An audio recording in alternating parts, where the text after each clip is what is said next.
ठानी थी, चमक उठी सन 57 में वह तलवार पुरानी थी, बुंदेले हर बोलों के मुंह हमने सुनी कहानी थी, खूब लड़ी मर्दानी वो तो, खूब लड़ी मर्दानी वो तो झांसी वाली रानी थी,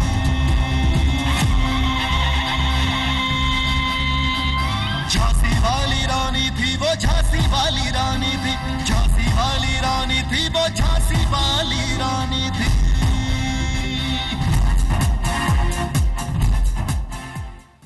ਇਹ ਹੈ ਬੁੰਦੇਲਾਂ ਦੀ ਨਗਰੀ ਝਾਂਸੀ, ਉਹ ਥਾਂ ਜਿੱਥੇ ਨਸ-ਨਸ 'ਚ ਬਹਾਦਰੀ, ਵੀਰਤਾ, ਦ੍ਰਿੜਤਾ ਤੇ ਸਾਹਸ ਦੀ ਝਲਕ ਤੇ ਚਮਕ ਆਮ ਵੇਖਣ ਨੂੰ ਮਿਲਦੀ ਹੈ।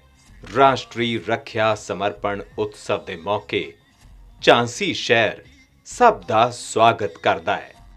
ਦੁਨੀਆ ਦੇ ਨਕਸ਼ੇ ਤੇ ਝਾਂਸੀ ਨੂੰ ਇੱਕ ਬੇਹੱਦ ਖਾਸ ਪਹਿਚਾਣ ਦਿਵਾਉਣ ਵਾਲੀ ਬਹਾਦਰ ਯੋਧਾ ਵੀਰਾਂਗਣਾ ਮਹਾਰਾਣੀ ਲక్ష్ਮੀ ਬਾਈ ਦੀ 193ਵੀਂ ਜਯੰਤੀ ਦੇ ਮੌਕੇ ਇਤਿਹਾਸਿਕ ਦਿਨ ਮਾਣਯੋਗ ਪ੍ਰਧਾਨ ਮੰਤਰੀ ਸ਼੍ਰੀ ਨਰਿੰਦਰ ਮੋਦੀ ਜੀ 400 ਸਾਲ ਤੋਂ ਵੀ ਵੱਧ ਪੁਰਾਣੇ ਇਸ ਝਾਂਸੀ ਦੇ ਕਿਲੇ ਦੀ ਫਸੀਲ ਤੇ ਇਸ ਵਿਸ਼ੇਸ਼ ਸਮਾਰੋਹ 'ਚ ਵੀਰਤਾ ਤੇ ਹਿੰਮਤ ਦੀ ਸਮਰੂਪ ਰਾਣੀ ਲక్ష్ਮੀ ਬਾਈ ਨੂੰ ਰਾਸ਼ਟਰ ਵੱਲੋਂ ਨਮਨ ਕਰਨਗੇ। ਝਾਂਸੀ ਨੂੰ ਪਹਿਲਾਂ ਬਲਵੰਤ ਨਗਰ ਦੇ ਨਾਮ ਨਾਲ ਵੀ ਜਾਣਿਆ ਜਾਂਦਾ ਸੀ। ਉਸ ਵੇਲੇ ਇਹ ਕਿਲਾ ਬੰਗਰਾ ਨਾਮੀ ਇੱਕ ਪਹਾੜੀ ਦੇ ਉੱਤੇ ਓਰਛਾ ਦੇ ਰਾਜਾ ਵੀਰ ਸਿੰਘ ਜੂਦੇਵ ਦੁਆਰਾ ਬਣਾਇਆ ਗਿਆ ਸੀ। ਇਸ ਕਿਲੇ 'ਚ 10 ਦਰਵਾਜ਼ੇ ਜਾਂ ਫਾਟਕ ਨੇ। ਆਜ਼ਾਦੀ ਦੇ ਜਿਸ ਫਲ ਦਾ ਮਿੱਠਾ ਸਵਾਦ ਅਸੀਂ ਅੱਜ ਮਾਣ ਰਹੇ ਹਾਂ, ਉਸ ਨੂੰ ਇਸੇ ਧਰਤੀ ਦੇ ਵੀਰਾਂ ਸੂਰਵੀਰਾਂ ਨੇ ਆਪਣੀਆਂ ਸ਼ਹਾਦਤਾਂ ਦੇ ਕੇ ਸਿੰਜਿਆ ਸੀ। ਗ੍ਰੇਨਾਈਟ ਨਾਲ ਬਣੀਆਂ ਕਿਲੇ ਦੀਆਂ ਦੀਵਾਰਾਂ 16 ਤੋਂ 20 ਫੁੱਟ ਉੱਚੀਆਂ ਨੇ, ਜੋ ਦੱਖਣ 'ਚ ਸ਼ਹਿਰ ਦੀਆਂ ਦੀਵਾਰਾਂ ਦੇ ਨਾਲ ਜਾ ਮਿਲਦੀਆਂ ਨੇ। ਸਾਲਾਂ ਪਹਿਲਾਂ ਮਹਿਲਾ ਸਸ਼ਕਤੀਕਰਨ ਦੀ ਅਲਖ ਜਗਾਉਣ ਵਾਲੀ ਰਾਣੀ ਲక్ష్ਮੀ ਬਾਈ ਨੇ 1857 'ਚ ਦੇਸ਼ ਦੇ ਪਹਿਲੇ ਆਜ਼ਾਦੀ ਦੇ ਸੰਗਰਾਮ ਦੇ ਦੌਰਾਨ ਫਿਰੰਗੀਆਂ ਨੂੰ ਜ਼ਬਰਦਸਤ ਟੱਕਰ ਦਿੱਤੀ ਸੀ। ਇਸੇ ਕਿਲੇ ਦੀ ਫਸੀਲ ਤੋਂ ਉਹਨਾਂ ਨੇ ਆਪਣੀ ਜਾਨ ਤਲੀ ਤੇ ਰੱਖ ਕੇ ਛਾਲ ਮਾਰ ਕੇ ਆਪਣੇ ਆਪ ਨੂੰ ਅੰਗਰੇਜ਼ੀ ਹਕੂਮਤ ਦੀ ਗਿਰਫਤ ਤੋਂ ਦੂਰ ਰੱਖਿਆ ਸੀ। ਅੱਜ ਇਸੇ ਕਿਲੇ 'ਚ ਮੌਜੂਦ ਉਸ ਛਲਾਂਗ ਵਾਲੀ ਥਾਂ ਤੇ ਪਲਸਤਰ ਨਾਲ ਉਕੇਰੀ ਗਈ ਰਾਣੀ ਲక్ష్ਮੀ ਬਾਈ ਜੀ ਦੀ ਮੂਰਤੀ ਦਾ ਤੇ ਉਸ ਦੇ ਕੋਲ ਮੌਜੂਦ ਪੱਟਿਕਾ ਦਾ ਮਾਣਯੋਗ ਪ੍ਰਧਾਨ ਮੰਤਰੀ ਜੀ ਲੋਕਾਰਪਣ ਕਰਨਗੇ।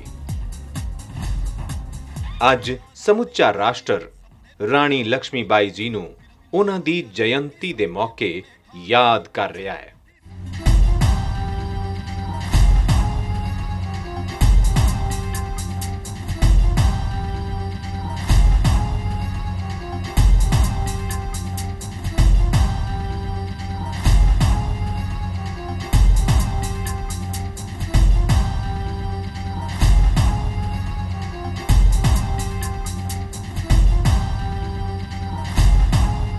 ਭਾਰਤੀ ਸੈਨਾ ਦੇ ਤਿੰਨੋਂ ਸੈਨਾ ਪ੍ਰਮੁੱਖਾਂ ਦੁਆਰਾ, ਜਿਨ੍ਹਾਂ 'ਚ ਜਨਰਲ ਵਿਪਿਨ ਰਾਵਤ, ਡਾਕਟਰ ਅਜੇ ਕੁਮਾਰ, ਐਡਮਿਰਲ ਕਰਨਬੀਰ ਸਿੰਘ, ਜਨਰਲ ਮਨੋਜ ਮੁਕੁਲ ਨਰਵਣੇ ਤੇ ਏਅਰ ਚੀਫ ਮਾਰਸ਼ਲ VR ਚੌਬੇ ਨੇ ਪ੍ਰਧਾਨ ਮੰਤਰੀ ਜੀ ਦਾ ਨਿੱਘਾ ਸਵਾਗਤ ਕੀਤਾ।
ਰਾਸ਼ਟਰੀ ਝੰਡੇ ਨੂੰ ਸਨਮਾਨ ਤੋਂ ਬਾਅਦ ਪ੍ਰਧਾਨ ਮੰਤਰੀ ਪੱਟਿਕਾ ਦੇ ਮਹੂਰਤ ਲਈ ਆਪਣੇ ਸਾਥੀਆਂ ਨਾਲ ਅੱਗੇ ਵਧੇ।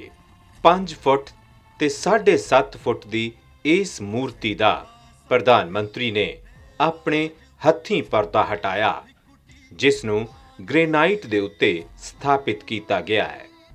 ਮਗਰੋਂ NCC ਦੀਆਂ 33 ਬਹਾਦਰ ਬੱਚੀਆਂ ਵਿੱਚੋਂ ਇੱਕ ਵੱਲੋਂ ਤਿਆਗ, ਬਹਾਦਰੀ ਤੇ ਸਾਹਸ ਦੀ ਪ੍ਰਤੀਕ ਇੱਕ ਤਲਵਾਰ ਪ੍ਰਧਾਨ ਮੰਤਰੀ ਜੀ ਨੂੰ ਭੇਟ ਕੀਤੀ ਗਈ।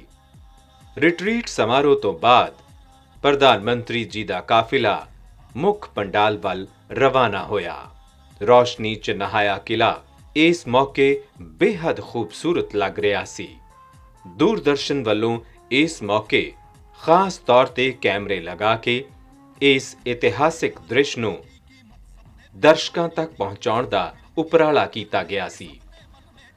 3 ਰੋਜ਼ਾ ਇਹ ਸਮਾਰੋਹ ਪ੍ਰਧਾਨ ਮੰਤਰੀ ਜੀ ਦੇ ਆਗਮਨ ਨਾਲ ਆਪਣੇ ਸਿਖਰ ਤੇ ਪਹੁੰਚ ਰਿਹਾ ਸੀ, ਜਦੋਂ ਮਾਣਯੋਗ ਪ੍ਰਧਾਨ ਮੰਤਰੀ ਸ਼੍ਰੀ ਨਰਿੰਦਰ ਮੋਦੀ ਜੀ ਮੰਚ ਉੱਤੇ ਪਹੁੰਚੇ।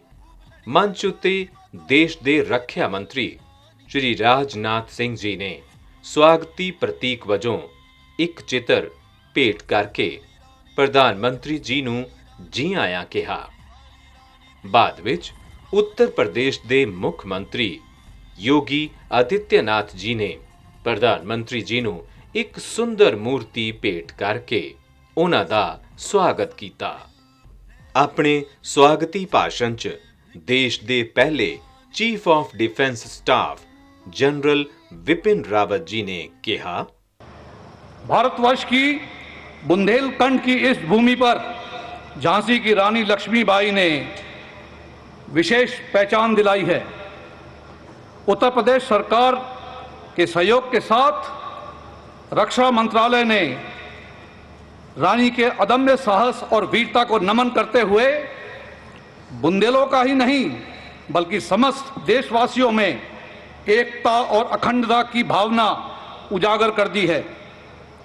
हमारे प्रधानमंत्री द्वारा हर देशवासी और स्वतंत्रता सेनानी जिन्होंने देश को स्वतंत्रता दिलाने में देश सर्वप्रथम के अटल इरादों से अपना जीवन देश को समर्पित कर दिया, उन सभी को सम्मानित करने की पहल बहुत ही सराहनीय है। इस तो बाद NCC ਦੀ ਇੱਕ ਫਿਲਮ ਵਿਖਾਈ ਗਈ, ਜਿਸ ਵਿੱਚ ਦੇਸ਼ 'ਚ ਸੈਨਿਕ ਸਕੂਲਾਂ ਦੀ ਭੂਮਿਕਾ ਨੂੰ ਦਰਸਾਇਆ ਗਿਆ। सैनिक स्कूल भारतीय सेना और देश के शौर्य की प्राण शक्ति है। सैनिक स्कूल मजबूत और बौद्धिक क्षमता के श्रेष्ठ नागरिकों का निर्माण कर रहे हैं। अब माननीय प्रधानमंत्री श्री नरेंद्र मोदी जी ने देश भर में 100 नए सैनिक स्कूल खोलने की घोषणा कर एक नई क्रांति का आह्वान किया है। अब हर राज्य और हर केंद्र शासित प्रदेश में नए सैनिक स्कूल खुलेंगे। डे स्कॉलर्स को भी दाखिला मिलेगा। 50% बच्चों को स्कॉलरशिप मिलेगी। हर सैनिक स्कूल एक खेल में दक्ष बनाया जाएगा। निजी संस्थाओं और NGO के साथ मिलकर सरकार सिर्फ 100 नए सैनिक स्कूल ही नहीं बनाएगी, बल्कि सारे देश में राष्ट्र प्रेम की एक नई ज्वाला प्रज्वलित करेगी। ये सारे ऐतिहासिक बदलाव सिर्फ अगले 2 साल में ही पूर्ण किए जाएंगे। अब सरकार ने तय किया है कि देश के सभी सैनिक स्कूलों को देश की बेटियों के लिए भी खोल दिया जाएगा। रानी लक्ष्मीबाई, माता भाग कौर और खिलाड़ी चेन्नम्मा जैसी वीरांगनाओं से प्रेरणा लेती आज की सशक्त लड़कियों के लिए भी अब सैनिक स्कूलों में प्रवेश के द्वार खुल गए। अब हमारे देश की लड़कियां भी बालकों के संग कंधे से कंधा मिलाकर चलेंगी। ये कदम लड़कियों को न केवल नई शिक्षा, नया दृष्टिकोण, नई ऊर्जा देगा, बल्कि उनके लिए नई राहें भी खुलेंगी। ये कदम लड़कियों को भारतीय सेना में कमीशन्ड ऑफिसर बनने में सहायक सिद्ध होगा।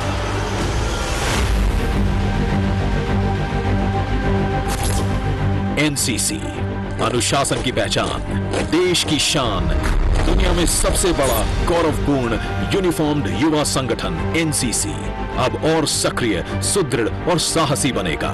इस दिशा में प्रधानमंत्री जी ने अपने विजन के तहत एक महत्वपूर्ण पहल की है।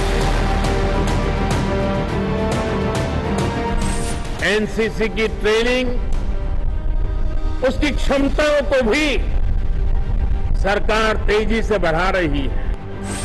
अब सभी एनसीसी कैडेट्स को पहली बार सिमुलेटर द्वारा आधुनिक प्रशिक्षण मिलेगा। इसके लिए फायरिंग सिमुलेटर की संख्या 1 से बढ़ाकर 98, रोइंग सिमुलेटर 10 से बढ़ाकर 71, फ्लाइंग सिमुलेटर 6 से बढ़ाकर 50 कर दिए गए हैं।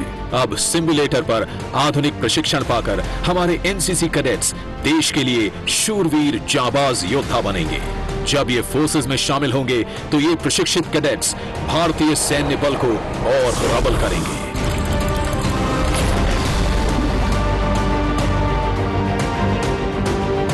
माननीय प्रधानमंत्री श्री मोदी जी ने देश के समस्त सीमावर्ती क्षेत्रों के समीप मुख्य तालुकों के हजारों स्कूलों में एनसीसी की यूनिट स्थापित करने का फैसला करके एक ऐतिहासिक कदम उठाया। देश के बॉर्डर के निकट बसे बच्चों में इस कदम से देश प्रेम की नई ज्वाला जगी है। एनसीसी कैडेट्स अब सीमाओं के प्रहरी के रूप में उभर रहे हैं और हमारी सीमाओं के सुरक्षा बल को एक युवा सैन्य कवच प्रदान कर रहे हैं। हर एनसीसी कैडेट एनसीसी से आजीवन जुड़ा रहना चाहता है। Once an NCC cadet always an NCC cadet. माननीय प्रधानमंत्री, जो खुद भी एक पूर्व एनसीसी कैडेट हैं, आज एनसीसी अलुमनाई एसोसिएशन का लॉन्च कर रहे हैं। अब पूर्व एनसीसी कैडेट्स को फिर एनसीसी से जुड़ने के द्वार खुल जाएंगे और देश को नए परिपक्व मार्गदर्शक और मेंटर्स मिलेंगे।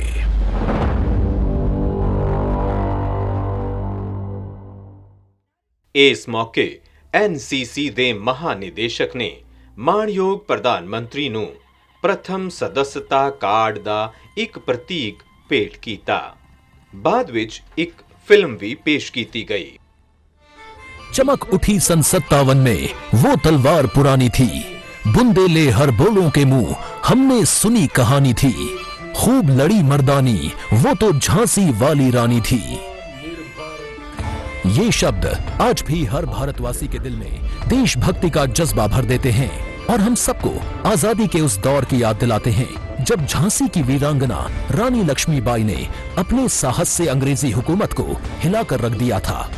तब से भारत की पहली महिला स्वतंत्रता सेनानी रानी लक्ष्मीबाई के साथ साथ झांसी का भी नाम इतिहास के पन्नों में दर्ज हो गया। उसी झांसी को देश के यशस्वी प्रधानमंत्री नरेंद्र मोदी जी के मार्गदर्शन और माननीय मुख्यमंत्री योगी आदित्यनाथ जी के कुशल नेतृत्व में इस बार रक्षा क्षेत्र में नई पहचान मिल रही है। माननीय प्रधानमंत्री जी की प्रेरणा से उत्तर प्रदेश में डिफेंस कॉरिडोर का निर्माण मिशन मोड में हो रहा है। डिफेंस कॉरिडोर के लिए अब तक 4000 करोड़ के निवेश प्राप्त हो चुके हैं। ये एल आकार का गलियारा विविध संभावनाएं प्रदान करता है जो प्रदेश के महत्वपूर्ण शहरों में जैसे 1000 से भी अधिक स्टार्टअप नई टेक्नोलॉजीज को साकार कर रहे हैं और उनसे ड्रोन्स, एंटी टैंक मिसाइल्स आदि खरीदने की प्रक्रिया शुरू कर दी गई है। जो आइटम पहले इंपोर्ट होते थे, अब जब देश में ही बनने लगे हैं तो उनकी कीमतों में 50 से 80% की कमी हुई है। भारत की उड़ान में अब light utility helicopter, fighter helicopter शामिल हैं। अब भारत की गणना विश्व के उन चुनिंदा देशों में है जो 4th generation fighters, helicopters, aircraft carriers, submarines, missiles और एडवांस्ड वेपनरी बनाने में सक्षम है। अपने राष्ट्र बल को आत्मनिर्भर रूप से सशक्त बनाने की ओर देश तेजी से अग्रसर हो रहा है और डिफेंस कॉरिडोर बनाना उसी दिशा में एक अहम कदम है जिसमें उत्तर प्रदेश की एक अहम भूमिका है।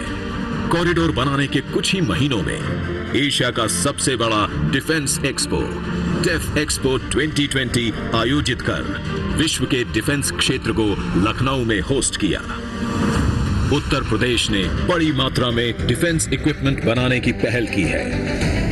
उत्तर प्रदेश में मात्र 2 साल में लगभग 4000 करोड़ रुपए का निवेश प्रस्तावित हुआ है। कानपुर में डॉर्नियर, अमेठी में AK-203 कलशनिकोव राइफल, लखनऊ में ब्रह्मोस और अलीगढ़ में 8 असॉल्ट राइफल्स, ड्रोन्स और अनमैन्ड एरियल व्हीकल्स के उत्पादन की नींव रखी जा चुकी है। इसी कड़ी में अब बारी है वीरांगना लक्ष्मीबाई की इस पावन धरती की। अब झांसी भी देश के सैन्य बलों को सशक्त करने में एक अहम भूमिका निभाएगा। अब झांसी में नए डिफेंस प्रोजेक्ट्स अंकुरित होने लगे हैं। राष्ट्र के सैन्य बल को सशक्त करने के साथ साथ झांसी के निवासियों को रोजगार भी प्राप्त होगा तथा यहाँ के कारोबार में भी वृद्धि होगी। इन सब कदमों से भारत रक्षा उत्पादन में आत्मनिर्भर हो रहा है। नए भारत का उत्साह और प्रगति को देख दुनिया के अनेक देश अब हमारे साथ मिलकर काम करने के इच्छुक हैं। आने वाले वर्षों में यही संकल्प भारत को रक्षा उत्पादन के क्षेत्र में सर्वश्रेष्ठ देशों की पंक्ति में गर्व से खड़ा करेगा और एक बेहतर, संतुलित और संयमित विश्व बनाने में अपना महत्वपूर्ण योगदान देगा। इस मौके नेशनल वार ਮੈਮੋਰੀਅਲ 'ਚ ਸਥਿਤ ਨਵੀਂ ਡਿਜੀਟਲ ਸਕਰੀਨ ਤੇ ਦੇਸ਼ ਭਗਤੀ ਦੇ ਜਜ਼ਬੇ ਨੂੰ ਹੋਰ ਉਤਸ਼ਾਹਿਤ ਕਰਨ ਦੇ ਮਕਸਦ ਨਾਲ ਤਿਆਰ ਸਾਜ਼ੋ ਸਾਮਾਨ ਨੂੰ ਮਾਣਯੋਗ ਪ੍ਰਧਾਨ ਮੰਤਰੀ ਜੀ ਨੇ ਇੱਕ ਰਿਮੋਟ ਦਾ ਬਟਨ ਦਬਾ ਕੇ ਲੋਕਾਂ ਦੇ ਅਰਪਣ ਕੀਤਾ।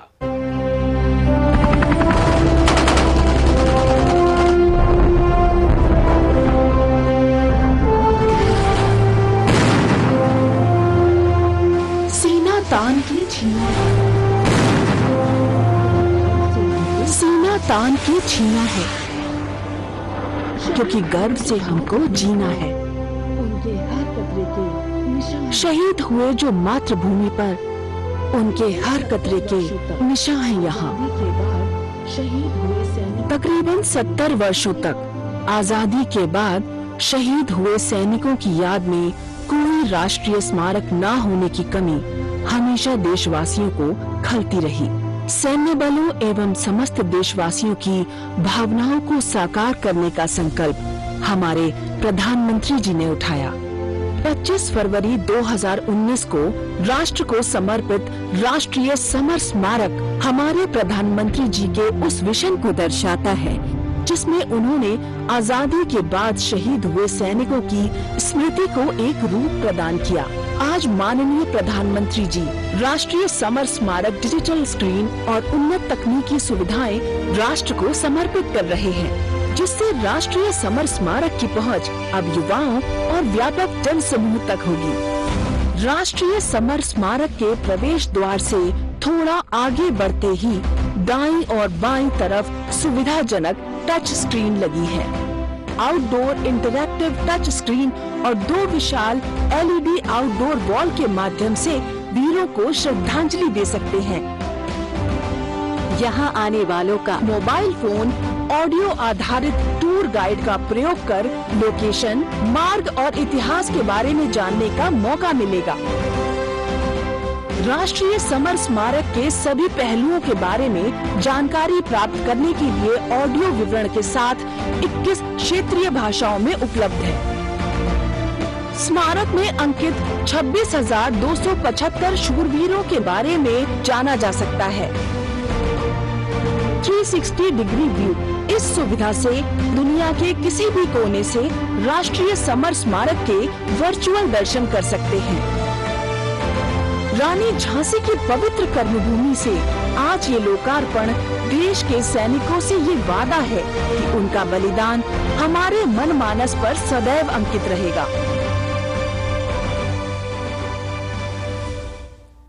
मगरों air chief marshal VR Choubey ने हिंदुस्तान एरोनॉटिकल ਵੱਲੋਂ ਤਿਆਰ ਲਾਈਟ ਕੰਬੈਟ ਹੈਲੀਕਾਪਟਰ ਦਾ ਮਾਡਲ ਪ੍ਰਧਾਨ ਮੰਤਰੀ ਜੀ ਕੋਲੋਂ ਹਾਸਿਲ ਕੀਤਾ।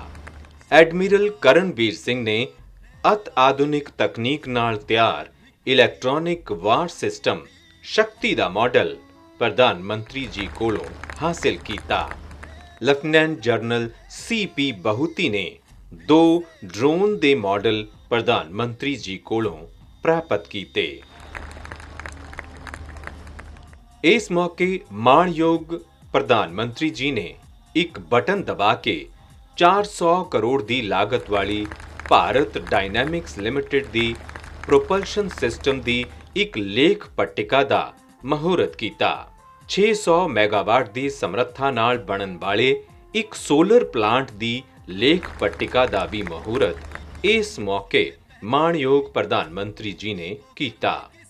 ਮਗਰੋਂ ਇੱਕ ਵਾਰ ਫੇਰ ਬਟਨ ਦਬਾ ਕੇ ਪ੍ਰਧਾਨ ਮੰਤਰੀ ਜੀ ਨੇ ਅਟਲ ਏਕਤਾ ਪਾਰਕ ਨੂੰ ਇੱਕ ਲੇਖ ਪੱਟਿਕਾ ਦੁਆਰਾ ਲੋਕਾਂ ਲਈ ਅਰਪਣ ਕੀਤਾ। ਰਾਸ਼ਟਰੀ ਰੱਖਿਆ ਸਮਰਪਣ ਉਤਸਵ ਦੇ ਇਸ ਮੌਕੇ ਮਾਣਯੋਗ ਪ੍ਰਧਾਨ ਮੰਤਰੀ ਸ਼੍ਰੀ ਨਰਿੰਦਰ ਮੋਦੀ ਜੀ ਦੇ ਇਸ ਸੰਬੋਧਨ ਦੇ ਨਾਲ ਹੀ ਇਸ ਉਤਸਵ ਦਾ समापन होया। जौन धरती पे हमारी रानी लक्ष्मीबाई जी ने आजादी के लाने अपना सबई नौछावर कर दो, वह धरती के बासियन को हमाओ हाथ जोड़ के प्रणाम पहुंचे। झांसी ने तो आजादी की अलग जगाई हती। इतई की माटी के कन कन में वीरता और देश प्रेम बसो है। झांसी की वीरांगना रानी लक्ष्मीबाई जी को हमाओ कोटि कोटि नमन।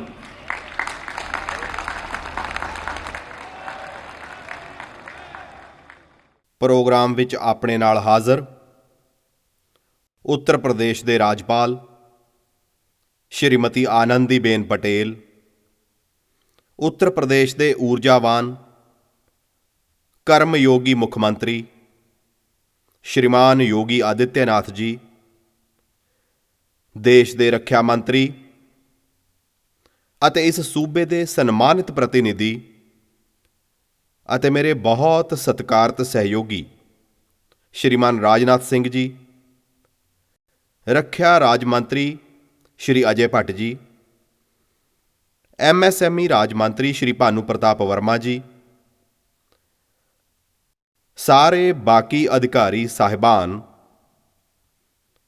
NCC कैडेट्स अते आलुमनाई अते हाज़र साथियों, झांसी दी इस वीर भूमि उत्ते कदम रखते ही अजिहा कौन होवेगा जिस दे शरीर विच बिजली ना दौड़ जाती होवे। अजिहा कौन होवेगा इत्थे जिहदे कन्नां विच मैं मेरी झांसी नहीं देवांगी दी गर्जना ना गूंजदी होवे। अजिहा कौन होवेगा जिसनूं इत्थों दी धूड़ दे कणां तो लैके आकाश दे विशाल खला तक साक्षात रणचंडी दे दैवी दर्शन ना हुंदे होण। अते अज तां सूरबीरता ते बहादुरी दी सिखर अपनी राणी लक्ष्मीबाई जी दी जन्म जयंती भी है। अज झांसी दी धरती आज़ादी दे शानदार अमृत महोत्सव की गवाह बन रही है। अते अज इस धरती ते एक नवा मजबूत अते समर्थावान भारत आकार ले रहा है। अजिहे विच अज झांसी विखे आके मैं किवें महसूस कर रहा हाँ, इसदा प्रगटावा शब्दां विच आसान नहीं है, पर मैं वेख सकदा हां राष्ट्र भगती दी जो लहर मेरी झांसी दा जो मनोभाव मेरे मन विच उठ रहा है, वो बुंदेलखंड दे जन जन दी ऊर्जा है, उन्हां दी प्रेरणा है। मैं इस जागृत चेतना नूं महसूस भी कर रहा हाँ अते झांसी नूं बोलदे होए सुन भी रहा हाँ। ਇਹ ਝਾਂਸੀ ਰਾਣੀ ਲక్ష్ਮੀ ਬਾਈ ਦੀ ਧਰਤੀ ਬੋਲ ਰਹੀ ਹੈ। मैं तीर्थ स्थली वीरों की, मैं क्रांतिकारियों की काशी, मैं तीर्थ स्थली वीरों की, मैं क्रांतिकारियों की काशी, मैं हूं झांसी, मैं हूं झांसी, मैं हूं झांसी, मैं हूं झांसी। ਮੇਰੇ ਉੱਪਰ ਮਾਂ ਭਾਰਤੀ ਦਾ ਅਨੰਤ ਆਸ਼ੀਰਵਾਦ ਹੈ। ਕ੍ਰਾਂਤੀਕਾਰੀਆਂ ਦੀ ਇਸ ਕਾਸ਼ੀ, ਝਾਂਸੀ ਦਾ ਅਥਾਹ ਪਿਆਰ ਮੈਨੂੰ ਹਮੇਸ਼ਾ ਮਿਲਿਆ ਹੈ ਅਤੇ ਇਹ ਵੀ ਮੇਰੀ ਖੁਸ਼ਕਿਸਮਤੀ ਹੈ ਕਿ ਮੈਂ ਝਾਂਸੀ ਦੀ ਰਾਣੀ ਦੀ ਜਨਮ ਸਥਲੀ ਕਾਸ਼ੀ ਦੀ ਨੁਮਾਇੰਦਗੀ ਕਰਦਾ ਹਾਂ। ਮੈਨੂੰ ਕਾਸ਼ੀ ਦੀ ਸੇਵਾ ਦਾ ਮੌਕਾ ਮਿਲਿਆ ਹੈ। ਇਸੇ ਲਈ ਇਸ ਧਰਤੀ ਤੇ ਆ ਕੇ ਮੈਨੂੰ ਇੱਕ ਖਾਸ ਭਾਵਨਾ ਦਾ ਅਹਿਸਾਸ ਹੁੰਦਾ ਹੈ, ਇੱਕ ਖਾਸ ਆਪਣਾਪਣ ਲੱਗਦਾ ਹੈ। ਇਸੇ ਅਹਿਸਾਨਮੰਦ ਭਾਵ ਨਾਲ ਮੈਂ ਝਾਂਸੀ ਨੂੰ ਨਮਨ ਕਰਦਾ ਹਾਂ। ਵੀਰ ਵੀਰਾਂਗਣਾ ਦੀ ਧਰਤੀ ਬੁੰਦੇਲਖੰਡ ਨੂੰ ਸਿਰ ਝੁਕਾ ਕੇ ਪ੍ਰਣਾਮ ਕਰਦਾ ਹਾਂ। ਸਾਥੀਓ, ਅੱਜ ਗੁਰੂ ਨਾਨਕ ਦੇਵ ਜੀ ਦੀ ਜਯੰਤੀ ਹੈ। ਕੱਤੇ ਦੀ ਪੁੰਨਿਆ ਦੇ ਨਾਲੋਂ ਨਾਲ ਦੇਵ ਦੀਵਾਲੀ ਵੀ ਹੈ। ਮੈਂ ਗੁਰੂ ਨਾਨਕ ਦੇਵ ਜੀ ਨੂੰ ਨਮਨ ਕਰਦੇ ਹੋਏ ਸਾਰੇ ਦੇਸ਼ ਵਾਸੀਆਂ ਨੂੰ ਇਸ ਤਿਉਹਾਰ ਦੀਆਂ ਸ਼ੁਭਕਾਮਨਾਵਾਂ ਦਿੰਦਾ ਹਾਂ। ਦੇਵ ਦੀਵਾਲੀ ਮੌਕੇ ਕਾਸ਼ੀ ਇੱਕ ਅਨੂਠੇ ਦੇਵੀ ਪ੍ਰਕਾਸ਼ ਨਾਲ ਸਜਦੀ ਹੈ। ਆਪਣੇ ਸ਼ਹੀਦਾਂ ਦੇ ਲਈ ਗੰਗਾ ਦੇ ਘਾਟਾਂ ਉੱਤੇ ਦੀਵੇ ਜਗਾਏ ਜਾਂਦੇ ਨੇ। ਪਿਛਲੀ ਵਾਰ ਮੈਂ ਦੇਵ ਦੀਵਾਲੀ ਮੌਕੇ ਕਾਸ਼ੀ ਵਿਖੇ ਹੀ ਸੀ ਅਤੇ ਅੱਜ ਰਾਸ਼ਟਰ ਰੱਖਿਆ ਸਮਰਪਣ ਪਰਵ ਉੱਤੇ ਝਾਂਸੀ ਵਿਖੇ ਹਾਂ। ਮੈਂ ਝਾਂਸੀ ਦੀ ਧਰਤੀ ਤੋਂ ਆਪਣੀ ਕਾਸ਼ੀ ਦੇ ਲੋਕਾਂ ਨੂੰ ਹਾਰਦਿਕ ਵਧਾਈ ਦਿੰਦਾ ਹਾਂ। ਭਰਾਵੋ ਤੇ ਭੈਣੋ, ਇਹ ਧਰਤੀ ਰਾਣੀ ਲక్ష్ਮੀ ਬਾਈ ਦੀ ਅਨਿੱਖੜਵੀਂ ਸਹਿਯੋਗੀ ਰਹੀ। ਵੀਰਾਂਗਣਾ ਝਲਕਾਰੀ ਬਾਈ ਦੀ ਵੀਰਤਾ ਅਤੇ ਸੈਨਿਕ ਕੁਸ਼ਲਤਾ ਦੀ ਵੀ ਗਵਾਹ ਰਹੀ ਹੈ। ਮੈਂ 1857 ਦੇ ਸੁਤੰਤਰਤਾ ਸੰਗਰਾਮ ਦੀ ਉਸ ਅਮਰ ਵੀਰਾਂਗਣਾ ਦੇ ਚਰਨਾਂ ਵਿੱਚ ਵੀ ਆਦਰਪੂਰਵਕ ਨਮਨ ਕਰਦਾ ਹਾਂ, ਆਪਣੀ ਸ਼ਰਧਾਂਜਲੀ ਅਰਪਿਤ ਕਰਦਾ ਹਾਂ। ਮੈਂ ਨਮਨ ਕਰਦਾ ਹਾਂ ਇਸ ਧਰਤੀ ਤੋਂ ਭਾਰਤੀ ਸੂਰਬੀਰਤਾ ਅਤੇ ਸੱਭਿਆਚਾਰ ਦੀ ਅਮਰ ਗਾਥਾਵਾਂ ਲਿਖਣ ਵਾਲੇ ਚੰਦੇਲਾਂ ਬੁੰਦੇਲਾਂ ਨੂੰ, ਜਿਨ੍ਹਾਂ ਨੇ ਭਾਰਤ ਦੀ ਬਹਾਦਰੀ ਦਾ ਲੋਹਾ ਮਨਵਾਇਆ। ਮੈਂ ਨਮਨ ਕਰਦਾ ਹਾਂ ਬੁੰਦੇਲਖੰਡ ਦੇ ਮਾਣ ਉਹਨਾਂ ਬਹਾਦਰ ਆਲਾ ਉਦਲ ਨੂੰ ਜੋ ਅੱਜ ਵੀ ਮਾਤ ਭੂਮੀ ਦੀ ਰਾਖੀ ਦੇ ਲਈ ਤਿਆਗ ਅਤੇ ਬਲੀਦਾਨ ਦੇ ਪ੍ਰਤੀਕ ਹਨ।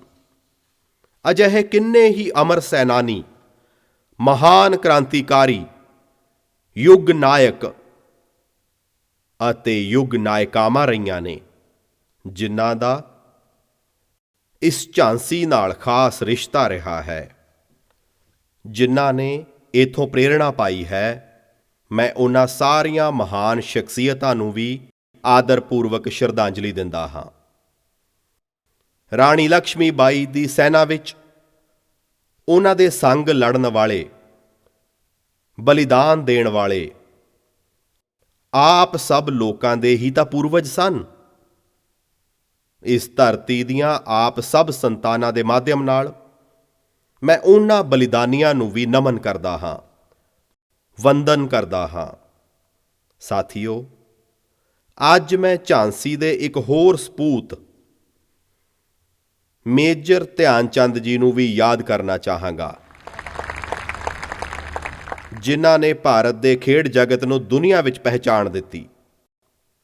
ਹੁਣੇ ਕੁਝ ਸਮਾਂ ਪਹਿਲਾਂ ਹੀ ਸਾਡੀ ਸਰਕਾਰ ਨੇ ਦੇਸ਼ ਦੇ ਖੇਡ ਰਤਨ ਅਵਾਰਡਸ ਨੂੰ ਮੇਜਰ ਧਿਆਨ ਚੰਦ ਜੀ ਦੇ ਨਾਂ ਤੇ ਰੱਖਣ ਦਾ ਐਲਾਨ ਕੀਤਾ ਹੈ। ਝਾਂਸੀ ਦੇ ਬੇਟੇ ਦਾ, ਝਾਂਸੀ ਦਾ ਸਨਮਾਨ ਸਾਨੂੰ ਸਭ ਨੂੰ ਮਾਣ ਮਹਿਸੂਸ ਕਰਵਾਉਂਦਾ ਹੈ। ਸਾਥੀਓ, ਇੱਥੇ ਆਉਣ ਤੋਂ ਪਹਿਲਾਂ ਮੈਂ ਮਹੋਬਾ ਵਿਖੇ ਸੀ, ਜਿੱਥੇ ਬੁੰਦੇਲਖੰਡ ਦੀ ਜਲ ਸਮੱਸਿਆ ਦੇ ਹੱਲ ਦੇ ਲਈ ਪਾਣੀ ਨਾਲ ਸੰਬੰਧਿਤ ਯੋਜਨਾਵਾਂ ਅਤੇ ਦੂਜੀਆਂ ਵਿਕਾਸ ਪਰਿਯੋਜਨਾਵਾਂ ਦੇ ਉਦਘਾਟਨ ਅਤੇ ਨੀਂਹ ਪੱਥਰ ਰੱਖਣ ਦਾ ਮੌਕਾ ਮੈਨੂੰ ਮਿਲਿਆ। ਅਤੇ ਹੁਣ ਝਾਂਸੀ ਵਿਖੇ ਰਾਸ਼ਟਰ ਰੱਖਿਆ ਸਮਰਪਣ ਪਰਵ ਦਾ ਹਿੱਸਾ ਬਣ ਰਿਹਾ ਹਾਂ। ਇਹ ਪਰਵ ਅੱਜ ਝਾਂਸੀ ਤੋਂ ਦੇਸ਼ ਦੇ ਰੱਖਿਆ ਖੇਤਰ ਵਿੱਚ ਇੱਕ ਨਵਾਂ ਅਧਿਆਇ ਸ਼ੁਰੂ ਕਰ ਰਿਹਾ ਹੈ। ਹੁਣੇ ਇੱਥੇ 400 ਕਰੋੜ ਰੁਪਏ ਦੇ ਭਾਰਤ ਡਾਇਨਾਮਿਕ ਲਿਮਿਟਿਡ ਦੇ ਇੱਕ ਨਵੇਂ ਪਲਾਂਟ ਦਾ ਨੀਂਹ ਪੱਥਰ ਰੱਖਿਆ ਹੈ। ਇਸ ਨਾਲ ਯੂਪੀ ਡਿਫੈਂਸ ਕੋਰੀਡੋਰ ਦੇ ਝਾਂਸੀ ਨੋਡ ਨੂੰ ਨਵੀਂ ਪਹਿਚਾਣ ਮਿਲੇਗੀ। ਝਾਂਸੀ ਵਿੱਚ ਐਂਟੀ ਟੈਂਕ ਮਿਜ਼ਾਈਲ ਦੇ ਲਈ ਉਪਕਰਣ ਬਣਨਗੇ, ਜਿਸ ਨਾਲ ਸਰਹੱਦਾਂ ਤੇ ਆਪਣੇ ਜਵਾਨਾਂ ਨੂੰ ਨਵੀਂ ਤਾਕਤ, ਨਵਾਂ ਵਿਸ਼ਵਾਸ ਅਤੇ ਇਸ ਦਾ ਨਤੀਜਾ ਸਿੱਧਾ ਹੀ ਹੋਵੇਗਾ ਕਿ ਦੇਸ਼ ਦੀਆਂ ਸਰਹੱਦਾਂ ਹੋਰ ਜ਼ਿਆਦਾ ਸੁਰੱਖਿਅਤ ਹੋਣਗੀਆਂ। ਸਾਥੀਓ, ਇਸ ਦੇ ਨਾਲ ਹੀ ਅੱਜ ਭਾਰਤ ਵਿੱਚ ਬਣੇ ਸਵਦੇਸ਼ੀ ਲਾਈਟ ਕੰਬੈਟ ਹੈਲੀਕਾਪਟਰਸ, ਡਰੋਨਸ ਅਤੇ ਇਲੈਕਟ੍ਰੋਨਿਕ ਵਾਰਫੇਅਰ ਸਿਸਟਮ ਵੀ ਸਾਡੀਆਂ ਸੈਨਾਵਾਂ ਨੂੰ ਸਮਰਪਿਤ ਕੀਤੇ ਗਏ ਨੇ। ਇਹ ਅਜਿਹਾ ਲਾਈਟ ਕੰਬੈਟ ਹੈਲੀਕਾਪਟਰ ਹੈ ਜੋ ਲਗਭਗ 16,500 ਫੁੱਟ ਦੀ ਉਚਾਈ ਤੇ ਉੱਡ ਸਕਦਾ ਹੈ। ਇਹ ਨਵੇਂ ਭਾਰਤ ਦੀ ਤਾਕਤ ਹੈ, ਆਤਮ ਨਿਰਭਰ ਭਾਰਤ ਦੀ ਪ੍ਰਾਪਤੀ ਹੈ, ਜਿਸ ਦੀ ਗਵਾਹ ਸਾਡੀ ਇਹ ਬਹਾਦਰ ਝਾਂਸੀ ਬਣ ਰਹੀ ਹੈ। ਸਾਥੀਓ, ਅੱਜ ਇੱਕ ਪਾਸੇ ਸਾਡੀਆਂ ਸੈਨਾਵਾਂ ਦੀ ਤਾਕਤ ਵੱਧ ਰਹੀ ਹੈ, ਤਾਂ ਨਾਲ ਹੀ ਭਵਿੱਖ ਵਿੱਚ ਦੇਸ਼ ਦੀ ਰਾਖੀ ਦੇ ਲਈ ਸਮਰੱਥ ਨੌਜਵਾਨਾਂ ਦੇ ਲਈ ਜ਼ਮੀਨ ਵੀ ਤਿਆਰ ਹੋ ਰਹੀ ਹੈ। ਇਹ 100 ਸੈਨਿਕ ਸਕੂਲ ਜਿਨ੍ਹਾਂ ਦੀ ਸ਼ੁਰੂਆਤ ਹੋਵੇਗੀ, ਇਹ ਆਉਣ ਵਾਲੇ ਸਮੇਂ ਵਿੱਚ ਦੇਸ਼ ਦਾ ਭਵਿੱਖ ਤਾਕਤਵਰ ਹੱਥਾਂ ਵਿੱਚ ਦੇਣ ਦਾ ਕੰਮ ਕਰਨਗੇ। ਸਾਡੀ ਸਰਕਾਰ ਨੇ ਸੈਨਿਕ ਸਕੂਲਾਂ ਵਿੱਚ ਬੇਟੀਆਂ ਦੇ ਦਾਖਲੇ ਦੀ ਵੀ ਸ਼ੁਰੂਆਤ ਕੀਤੀ ਹੈ। 33 ਸੈਨਿਕ ਸਕੂਲਾਂ ਵਿੱਚ ਇਸ ਸੈਸ਼ਨ ਤੋਂ ਗਰਲਜ਼ ਸਟੂਡੈਂਟਸ ਦੀ ਐਡਮਿਸ਼ਨ ਸ਼ੁਰੂ ਵੀ ਹੋ ਗਈ ਹੈ। ਭਾਵ ਹੁਣ ਸੈਨਿਕ ਸਕੂਲਾਂ ਤੋਂ ਰਾਣੀ ਲక్ష్ਮੀ ਬਾਈ ਵਰਗੀਆਂ ਬੇਟੀਆਂ ਵੀ ਨਿਕਲਣਗੀਆਂ, ਜੋ ਦੇਸ਼ ਦੀ ਰੱਖਿਆ, ਸੁਰੱਖਿਆ ਅਤੇ ਵਿਕਾਸ ਦੀ ਜ਼ਿੰਮੇਵਾਰੀ ਆਪਣੇ ਮੋਢਿਆਂ ਤੇ ਚੁੱਕਣਗੀਆਂ।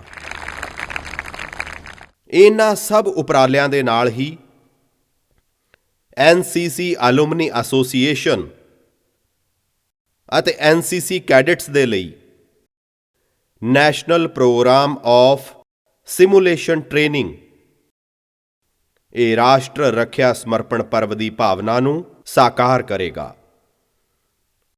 ਅਤੇ ਮੈਨੂੰ ਖੁਸ਼ੀ ਹੈ ਕਿ ਅੱਜ ਰੱਖਿਆ ਮੰਤਰਾਲੇ ਨੇ, ਐਨਸੀਸੀ ਨੇ ਮੈਨੂੰ ਮੇਰੇ ਬਚਪਨ ਦੀਆਂ ਯਾਦਾਂ ਯਾਦ ਕਰਵਾ ਦਿੱਤੀਆਂ। ਮੈਨੂੰ ਫੇਰ ਤੋਂ ਇੱਕ ਵਾਰ ਐਨਸੀਸੀ ਦਾ ਉਹ ਰੋਬ, ਐਨਸੀਸੀ ਦਾ ਇੱਕ ਮਿਜਾਜ਼ ਉਸ ਨਾਲ ਜੋੜ ਦਿੱਤਾ।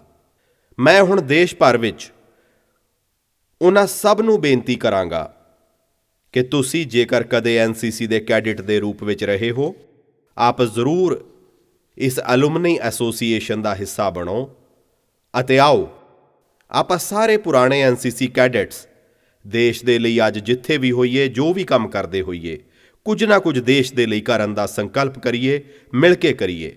ਜਿਸ ਐਨਸੀਸੀ ਨੇ ਸਾਨੂੰ ਨਿਸ਼ਾਨਾ ਲਗਾਉਣਾ ਸਿਖਾਇਆ, ਜਿਸ ਐਨਸੀਸੀ ਨੇ ਸਾਨੂੰ ਸਾਹਸ ਸਿਖਾਇਆ, ਜਿਸ ਐਨਸੀਸੀ ਨੇ ਸਾਨੂੰ ਰਾਸ਼ਟਰ ਦੇ ਸਵੈ ਮਾਣ ਲਈ ਜਿਉਣ ਦਾ ਸਬਕ ਸਿਖਾਇਆ, ਅਜਿਹੇ ਸੰਸਕਾਰਾਂ ਨੂੰ ਹੁਣ ਦੇਸ਼ ਦੇ ਲਈ ਅਸੀਂ ਵੀ ਉਜਾਗਰ ਕਰੀਏ। ਐਨਸੀਸੀ ਦੇ ਕੈਡਿਟਸ ਦੇ ਜਜ਼ਬੇ ਦਾ, ਉਹਨਾਂ ਦੇ ਸਮਰਪਣ ਦਾ ਲਾਭ ਹੁਣ ਦੇਸ਼ ਦੇ ਬਾਰਡਰ ਅਤੇ ਕੋਸਟਲ ਏਰੀਆ ਨੂੰ ਅਸਰਦਾਰ ਤਰੀਕੇ ਨਾਲ ਮਿਲੇਗਾ। ਅੱਜ ਪਹਿਲਾ ਐਨਸੀਸੀ ਐਲੂਮਨੀ ਮੈਂਬਰਸ਼ਿਪ ਕਾਰਡ ਮੈਨੂੰ ਦੇਣ ਲਈ ਮੈਂ ਆਪ ਸਭ ਦਾ ਬਹੁਤ ਸ਼ੁਕਰਗੁਜ਼ਾਰ ਹਾਂ। ਮੇਰੇ ਲਈ ਇਹ ਮਾਣ ਦਾ ਵਿਸ਼ਾ ਹੈ। ਸਾਥੀਓ, ਇੱਕ ਹੋਰ ਬਹੁਤ ਅਹਿਮ ਸ਼ੁਰੂਆਤ ਅੱਜ ਝਾਂਸੀ ਦੀ ਬਲੀਦਾਨੀ ਮਿੱਟੀ ਤੋਂ ਹੋ ਰਹੀ ਹੈ। ਅੱਜ ਨੈਸ਼ਨਲ ਵਾਰ ਮੈਮੋਰੀਅਲ ਤੇ ਡਿਜੀਟਲ ਕੀਓਸਕ ਨੂੰ ਵੀ ਲਾਂਚ ਕੀਤਾ ਜਾ ਰਿਹਾ ਹੈ। ਹੁਣ ਸਾਰੇ ਦੇਸ਼ਵਾਸੀ ਆਪਣੇ ਸ਼ਹੀਦਾਂ ਨੂੰ, ਵਾਰ ਹੀਰੋਜ਼ ਨੂੰ ਮੋਬਾਈਲ ਐਪ ਦੇ ਰਾਹੀਂ ਆਪਣੀ ਸ਼ਰਧਾਂਜਲੀ ਦੇ ਸਕਣਗੇ। ਪੂਰੇ ਦੇਸ਼ ਦੇ ਨਾਲ ਇੱਕੋ ਪਲੇਟਫਾਰਮ ਭਾਵਨਾਤਮਕ ਰੂਪ ਨਾਲ ਜੁੜ ਸਕਣਗੇ। ਇਹਨਾਂ ਸਭ ਦੇ ਨਾਲ ਹੀ ਅੱਜ ਯੂਪੀ ਸਰਕਾਰ ਦੁਆਰਾ ਅਟਲ ਏਕਤਾ ਪਾਰਕ ਅਤੇ 600 ਮੈਗਾਵਾਟ ਦਾ ultra mega solar park power park ਵੀ ਇਹ ਵੀ ਝਾਂਸੀ ਨੂੰ ਸਮਰਪਿਤ ਕੀਤਾ ਗਿਆ ਹੈ। ਅੱਜ ਜਦੋਂ ਦੁਨੀਆ ਪ੍ਰਦੂਸ਼ਣ ਅਤੇ ਵਾਤਾਵਰਣ ਦੀਆਂ ਸਮੱਸਿਆਵਾਂ ਨਾਲ ਜੂਝ ਰਹੀ ਹੈ, ਤਦ ਸੋਲਰ ਪਾਵਰ ਪਾਰਕ ਵਰਗੀਆਂ ਪ੍ਰਾਪਤੀਆਂ ਦੇਸ਼ ਅਤੇ ਪ੍ਰਦੇਸ਼ ਦੇ ਦੂਰਦਰਸ਼ੀ ਵਿਜ਼ਨ ਦਾ ਉਦਾਹਰਣ ਹਨ। ਮੈਂ ਵਿਕਾਸ ਦੀਆਂ ਇਹਨਾਂ ਪ੍ਰਾਪਤੀਆਂ ਦੇ ਲਈ ਲਗਾਤਾਰ ਚੱਲ ਰਹੀਆਂ ਕਾਰਜ ਯੋਜਨਾਵਾਂ ਦੇ ਲਈ ਵੀ ਆਪ ਸਭ ਨੂੰ ਵਧਾਈ ਦਿੰਦਾ ਹਾਂ। ਸਾਥੀਓ, ਮੇਰੇ ਪਿੱਛੇ ਇਤਿਹਾਸਕ ਝਾਂਸੀ ਦਾ ਕਿਲ੍ਹਾ ਇਸ ਗੱਲ ਦਾ ਜਿਉਂਦਾ ਜਾਗਦਾ ਗਵਾਹ ਹੈ ਕਿ ਭਾਰਤ ਕਦੇ ਕੋਈ ਲੜਾਈ, ਸੂਰਬੀਰਤਾ ਅਤੇ ਬਹਾਦਰੀ ਦੀ ਘਾਟ ਕਰਕੇ ਨਹੀਂ ਹਾਰਿਆ। ਰਾਣੀ ਲక్ష్ਮੀ ਬਾਈ ਦੇ ਕੋਲ ਜੇਕਰ ਅੰਗਰੇਜ਼ਾਂ ਦੇ ਬਰਾਬਰ ਸੰਸਾਧਨ ਅਤੇ ਆਧੁਨਿਕ ਹਥਿਆਰ ਹੁੰਦੇ ਤਾਂ ਦੇਸ਼ ਦੀ ਆਜ਼ਾਦੀ ਦਾ ਇਤਿਹਾਸ ਸ਼ਾਇਦ ਕੁਝ ਹੋਰ ਹੁੰਦਾ। ਜਦ ਸਾਨੂੰ ਆਜ਼ਾਦੀ ਮਿਲੀ ਤਦ ਸਾਡੇ ਕੋਲ ਮੌਕਾ ਸੀ, ਤਜਰਬਾ ਵੀ ਸੀ ਦੇਸ਼ ਨੂੰ ਸਰਦਾਰ ਪਟੇਲ ਦੇ ਸੁਪਨਿਆਂ ਦਾ ਭਾਰਤ ਬਣਾਉਣਾ, ਆਤਮ ਨਿਰਭਰ ਭਾਰਤ ਬਣਾਉਣਾ ਸਾਡੀ ਜ਼ਿੰਮੇਵਾਰੀ ਹੈ। ਇਹੀ ਆਜ਼ਾਦੀ ਦੇ ਅੰਮ੍ਰਿਤ ਕਾਲ ਵਿੱਚ ਦੇਸ਼ ਦਾ ਸੰਕਲਪ ਹੈ, ਦੇਸ਼ ਦਾ ਨਿਸ਼ਾਨਾ ਹੈ। ਅਤੇ ਬੁੰਦੇਲਖੰਡ ਵਿੱਚ ਯੂਪੀ ਡਿਫੈਂਸ ਇੰਡਸਟਰੀਅਲ ਕੋਰੀਡੋਰ ਇਸ ਅਭਿਆਨ ਵਿੱਚ ਸਾਰਥੀ ਦੀ ਭੂਮਿਕਾ ਨਿਭਾਉਣ ਜਾ ਰਿਹਾ ਹੈ। ਜੋ ਬੁੰਦੇਲਖੰਡ ਕਦੇ ਭਾਰਤ ਦੀ ਵੀਰਤਾ ਅਤੇ ਸਾਹਸ ਦੇ ਲਈ ਜਾਣਿਆ ਜਾਂਦਾ ਸੀ, ਉਸ ਦੀ ਪਹਿਚਾਣ ਹੁਣ ਭਾਰਤ ਦੀ ਸੰਪੂਰਨ ਸਮਰੱਥਾ ਦੇ ਕੇਂਦਰ ਦੇ ਤੌਰ ਤੇ ਵੀ ਹੋਵੇਗੀ। ਬੁੰਦੇਲਖੰਡ ਐਕਸਪ੍ਰੈਸਵੇ ਇਸ ਖੇਤਰ ਦੇ ਵਿਕਾਸ ਦਾ ਐਕਸਪ੍ਰੈਸ ਬਣੇਗਾ, ਇਹ ਮੇਰੇ ਤੇ ਭਰੋਸਾ ਰੱਖਣਾ। ਅੱਜ ਇੱਥੇ ਮਿਜ਼ਾਈਲ ਟੈਕਨੋਲੋਜੀ ਨਾਲ ਜੁੜੀ ਇੱਕ ਕੰਪਨੀ ਦਾ ਨੀਂਹ ਪੱਥਰ ਰੱਖਿਆ ਜਾ ਰਿਹਾ ਹੈ। ਆਉਣ ਵਾਲੇ ਸਮੇਂ ਵਿੱਚ ਅਜਿਹੀਆਂ ਕਈ ਹੋਰ ਕੰਪਨੀਆਂ ਵੀ ਆਉਣਗੀਆਂ। ਸਾਥੀਓ, ਲੰਮੇ ਸਮੇਂ ਤੋਂ ਭਾਰਤ ਨੂੰ ਦੁਨੀਆ ਦੇ ਸਭ ਤੋਂ ਵੱਡੇ ਹਥਿਆਰ ਅਤੇ ਇੱਕ ਤਰ੍ਹਾਂ ਨਾਲ ਸਾਡੀ ਕੀ ਪਹਿਚਾਣ ਬਣ ਗਈ ਸੀ? ਸਾਡੀ ਪਹਿਚਾਣ ਇੱਕੋ ਬਣ ਗਈ ਸੀ, ਹਥਿਆਰ ਖਰੀਦਾਰ ਦੇਸ਼। ਸਾਡੀ ਗਿਣਤੀ ਇਸੇ ਵਿੱਚ ਰਹਿ ਰਹੀ ਸੀ। ਪਰ ਅੱਜ ਦੇਸ਼ ਦਾ ਮੰਤਰ ਹੈ make in India, make for world. ਅੱਜ ਭਾਰਤ ਆਪਣੀਆਂ ਸੈਨਾਵਾਂ ਨੂੰ ਆਤਮ ਨਿਰਭਰ ਬਣਾਉਣ ਲਈ ਕੰਮ ਕਰ ਰਿਹਾ ਹੈ। ਅਸੀਂ ਦੇਸ਼ ਦੇ ਡਿਫੈਂਸ ਸੈਕਟਰ ਤੋਂ ਦੇਸ਼ ਦੇ ਪ੍ਰਾਈਵੇਟ ਸੈਕਟਰ ਦੇ ਟੈਲੈਂਟ ਨੂੰ ਵੀ ਜੋੜ ਰਹੇ ਹਾਂ। ਨਵੇਂ ਸਟਾਰਟਅਪਸ ਨੂੰ ਹੁਣ ਇਸ ਖੇਤਰ ਵਿੱਚ ਵੀ ਆਪਣਾ ਕਮਾਲ ਦਿਖਾਉਣ ਦਾ ਮੌਕਾ ਮਿਲ ਰਿਹਾ ਹੈ ਅਤੇ ਇਹਨਾਂ ਸਭ ਵਿੱਚ ਯੂਪੀ ਡਿਫੈਂਸ ਕੋਰੀਡੋਰ ਦਾ ਝਾਂਸੀ ਨੋਡ ਵੱਡੀ ਭੂਮਿਕਾ ਨਿਭਾਉਣ ਜਾ ਰਿਹਾ ਹੈ। ਇਸ ਦਾ ਅਰਥ ਹੈ ਇੱਥੋਂ ਦੀ MSME ਇੰਡਸਟਰੀ ਦੇ ਲਈ, ਛੋਟੇ ਉਦਯੋਗਾਂ ਦੇ ਲਈ ਨਵੀਆਂ ਸੰਭਾਵਨਾਵਾਂ ਤਿਆਰ ਹੋਣਗੀਆਂ। ਇੱਥੋਂ ਦੇ ਨੌਜਵਾਨਾਂ ਨੂੰ ਰੋਜ਼ਗਾਰ ਦੇ ਨਵੇਂ ਮੌਕੇ ਮਿਲਣਗੇ ਅਤੇ ਇਸ ਦਾ ਅਰਥ ਹੈ ਜੋ ਖੇਤਰ ਕੁਝ ਸਾਲ ਪਹਿਲਾਂ ਤੱਕ ਗਲਤ ਨੀਤੀਆਂ ਦੇ ਕਾਰਨ ਪਲਾਇਨ ਤੋਂ ਪੀੜਤ ਸੀ, ਉਹ ਹੁਣ ਨਵੀਆਂ ਸੰਭਾਵਨਾਵਾਂ ਦੇ ਕਾਰਨ ਨਿਵੇਸ਼ਕਾਂ ਦੀ ਖਿੱਚ ਦਾ ਕੇਂਦਰ ਬਣੇਗਾ। ਦੇਸ਼ ਵਿਦੇਸ਼ ਤੋਂ ਲੋਕ ਬੁੰਦੇਲਖੰਡ ਆਉਣਗੇ। ਬੁੰਦੇਲਖੰਡ ਦੀ ਜਿਸ ਧਰਤੀ ਨੂੰ ਕਦੇ ਘੱਟ ਵਰਖਾ ਅਤੇ ਸੋਕੇ ਦੇ ਕਾਰਨ ਬੰਜਰ ਮੰਨਿਆ ਜਾਣ ਲੱਗਿਆ ਸੀ, ਉੱਥੇ ਅੱਜ ਤਰੱਕੀ ਦੇ ਬੀਜ ਪੁੰਗਰ ਰਹੇ ਨੇ। ਸਾਥੀਓ, ਦੇਸ਼ ਨੇ ਇਹ ਵੀ ਤੈਅ ਕੀਤਾ ਹੈ ਕਿ ਰੱਖਿਆ ਬਜਟ ਤੋਂ ਜੋ ਹਥਿਆਰ ਉਪਕਰਨਾਂ ਦੀ ਖਰੀਦ ਹੋਵੇਗੀ, ਉਸ ਵਿੱਚੋਂ ਵੱਡਾ ਹਿੱਸਾ ਮੇਕ ਇਨ ਇੰਡੀਆ ਉਪਕਰਨਾਂ ਉੱਪਰ ਹੀ ਖਰਚ ਹੋਵੇਗਾ। ਰੱਖਿਆ ਮੰਤਰਾਲੇ ਨੇ 200 ਤੋਂ ਵੱਧ ਅਜਿਹੇ ਉਪਕਰਨਾਂ ਦੀ ਸੂਚੀ ਵੀ ਜਾਰੀ ਕੀਤੀ ਹੈ ਜੋ ਹੁਣ ਦੇਸ਼ ਵਿੱਚੋਂ ਹੀ ਖਰੀਦੇ ਜਾਣਗੇ। ਬਾਹਰੋਂ ਲਿਆ ਹੀ ਨਹੀਂ ਸਕਦੇ ਹੋ। ਉਹਨਾਂ ਨੂੰ ਵਿਦੇਸ਼ ਤੋਂ ਖਰੀਦਣ ਤੇ ਪਾਬੰਦੀ ਲਗਾ ਦਿੱਤੀ ਗਈ ਹੈ। ਸਾਥੀਓ, ਸਾਡੇ ਆਦਰਸ਼ ਰਾਣੀ ਲక్ష్ਮੀ ਬਾਈ, ਝਲਕਾਰੀ ਬਾਈ, ਆਵੰਤੀ ਬਾਈ, ਊਦਾ ਦੇਵੀ ਵਰਗੀਆਂ ਅਨੇਕ ਵੀਰਾਂਗਣਾ ਹਨ। ਸਾਡੇ ਆਦਰਸ਼ ਲੌਹ ਪੁਰਸ਼ ਸਰਦਾਰ ਪਟੇਲ, ਚੰਦਰ ਸ਼ੇਖਰ ਆਜ਼ਾਦ, ਭਗਤ ਸਿੰਘ ਜੀ ਵਰਗੀਆਂ ਮਹਾਨ ਆਤਮਾਵਾਂ ਹਨ। ਇਸੇ ਲਈ ਅੱਜ ਅੰਮ੍ਰਿਤ ਮਹੋਤਸਵ ਵਿੱਚ ਆਪਾਂ ਇਕੱਠੇ ਹੋਣਾ ਹੈ, ਇਕਜੁੱਟ ਹੋ ਕੇ ਦੇਸ਼ ਦੀ ਏਕਤਾ ਅਖੰਡਤਾ ਦੇ ਲਈ, ਆਪਣੀ ਸਭ ਦੀ ਏਕਤਾ ਦੇ ਲਈ ਸੰਕਲਪ ਲੈਣਾ ਹੈ। ਆਪਾਂ ਵਿਕਾਸ ਅਤੇ ਤਰੱਕੀ ਦੇ ਲਈ ਸੰਕਲਪ ਲੈਣਾ ਹੈ। ਜਿਵੇਂ ਅੰਮ੍ਰਿਤ ਮਹੋਤਸਵ ਵਿੱਚ ਅੱਜ ਰਾਣੀ ਲక్ష్ਮੀ ਬਾਈ ਨੂੰ ਦੇਸ਼ ਇੰਨੇ ਸ਼ਾਨਦਾਰ ਤਰੀਕੇ ਨਾਲ ਯਾਦ ਕਰ ਰਿਹਾ ਹੈ, ਇਸੇ ਤਰ੍ਹਾਂ ਹੀ ਬੁੰਦੇਲਖੰਡ ਦੇ ਅਨੇਕ ਬੇਟੇ ਬੇਟੀਆਂ ਨੂੰ ਮੈਂ ਇੱਥੋਂ ਦੇ ਨੌਜਵਾਨਾਂ ਨੂੰ ਸੱਦਾ ਦੇਵਾਂਗਾ, ਅੰਮ੍ਰਿਤ ਮਹੋਤਸਵ ਵਿੱਚ ਇਹਨਾਂ ਬਲੀਦਾਨੀਆਂ ਦੇ ਇਤਿਹਾਸ ਨੂੰ, ਇਸ ਧਰਤੀ ਦੇ ਪ੍ਰਤਾਪ ਨੂੰ ਦੇਸ਼ ਅਤੇ ਦੁਨੀਆ ਦੇ ਸਾਹਮਣੇ ਲੈ ਕੇ ਆਓ। ਮੈਨੂੰ ਪੂਰਾ ਭਰੋਸਾ ਹੈ ਕਿ ਆਪਾਂ ਸਭ ਮਿਲ ਕੇ ਇਸ ਅਮਰ ਵੀਰ ਭੂਮੀ ਨੂੰ ਉਸ ਦਾ ਮਾਣ ਮੁੜ ਦਵਾਵਾਂਗੇ ਅਤੇ ਮੈਨੂੰ ਖੁਸ਼ੀ ਹੈ ਕਿ ਸੰਸਦ ਵਿੱਚ ਮੇਰੇ ਸਾਥੀ ਭਰਾ ਅਨੁਰਾਗ ਜੀ ਲਗਾਤਾਰ ਅਜਿਹੇ ਵਿਸ਼ਿਆਂ ਤੇ ਕੁਝ ਨਾ ਕੁਝ ਕਰਦੇ ਰਹਿੰਦੇ ਨੇ। ਮੈਂ ਦੇਖ ਰਿਹਾ ਹਾਂ ਕਿ ਇਸ ਰਾਸ਼ਟਰ ਰੱਖਿਆ ਇਸ ਹਫ਼ਤਾਵਾਰੀ ਪਰਵ ਨੂੰ ਜਿਸ ਤਰ੍ਹਾਂ ਨਾਲ ਉਹਨਾਂ ਨੇ ਸਥਾਨਕ ਲੋਕਾਂ ਨੂੰ ਸਰਗਰਮ ਕੀਤਾ, ਸਰਕਾਰ ਅਤੇ ਲੋਕ ਮਿਲ ਕੇ ਕਿਹੋ ਜਿਹਾ ਅਨੂਠਾ ਕੰਮ ਕਰ ਸਕਦੇ ਨੇ, ਉਹ ਸਾਡੇ ਸਾਂਸਦ ਅਤੇ ਉਹਨਾਂ ਦੇ ਪੂਰੇ ਸਾਥੀਆਂ ਨੇ ਦਿਖਾ ਦਿੱਤਾ ਹੈ। ਮੈਂ ਉਹਨਾਂ ਨੂੰ ਵੀ ਬਹੁਤ-ਬਹੁਤ ਵਧਾਈ ਦਿੰਦਾ ਹਾਂ।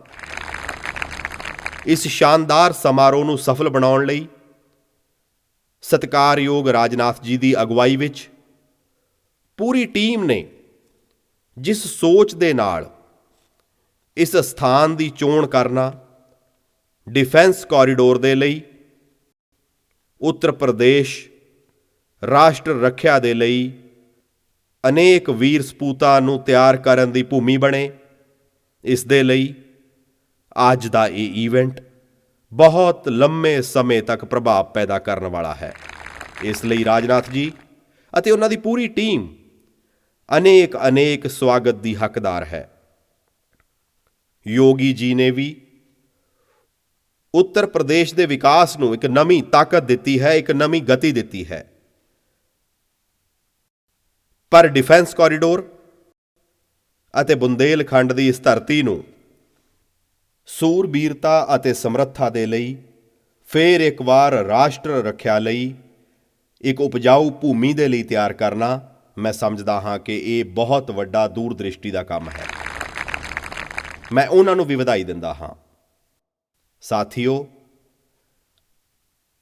ਅੱਜ ਦੇ ਇਸ ਪਵਿੱਤਰ ਤਿਉਹਾਰਾਂ ਦੇ ਪਲ ਮੌਕੇ ਆਪ ਸਭ ਨੂੰ ਅਨੇਕ ਸ਼ੁਭਕਾਮਨਾਵਾਂ ਦਿੰਦਾ ਹਾਂ। ਆਪ ਸਭ ਦਾ ਬਹੁਤ ਧੰਨਵਾਦ।